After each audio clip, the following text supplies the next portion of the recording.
I work with my sister-in-law. Now, depending on your family dynamics, that may sound like the best or worst thing ever. For me, most days it really is the best, but those dynamics definitely come into play. I'm the little sister-in-law, and I can easily let those little sister tendencies creep their way into our working relationship. Recently, that happened. We disagreed about something and started butting heads, and I gotta be honest, I reacted poorly. I became overly sensitive, and I dug my heels in with my own perspective. It left us both frustrated and without any solution. I thought I was totally valid in my thoughts and actions, and so did she. So, what do? What would you do? The book of Proverbs gives us both incredibly helpful and challenging wisdom for how to handle these types of situations. Check out what it says in chapter 12, verse 15.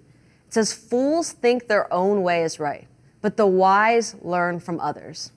That kind of stings a little. Fools is a strong word, especially when I fully feel in my gut that my way is right. No questions. A few years ago, my sister-in-law and I gave each other permission to call each other out.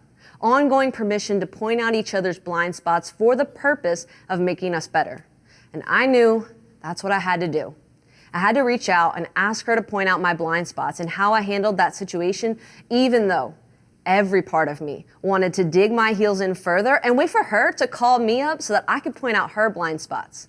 Because correction isn't really comfortable, right? Sometimes it feels flat out awful, but that's why we need community. People we allow to call us out, people who are willing to call us out when we get it wrong. Because Jesus calls us to be humble, to be teachable, and willing to lay down our pride and comfort for the sake of not just honoring, but learning from the perspectives of others.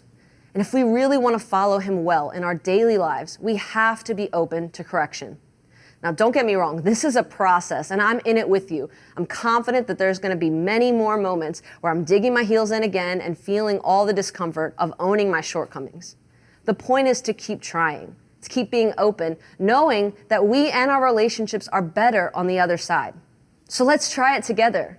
Let's examine the ways we've been resistant to correction and learn from them. Maybe it's time to circle back and have a conversation about your blind spots in a particular moment. Maybe it's time to invite someone to have ongoing permission to call you out when you get it wrong.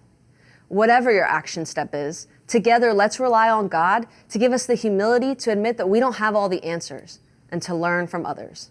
Would you pray with me? God, thank you that we don't have to have all the answers, that we can be wrong and we can learn from others. Give us the humility to accept that and to have the humility to learn from others, believing that everything is better on the other side. Amen.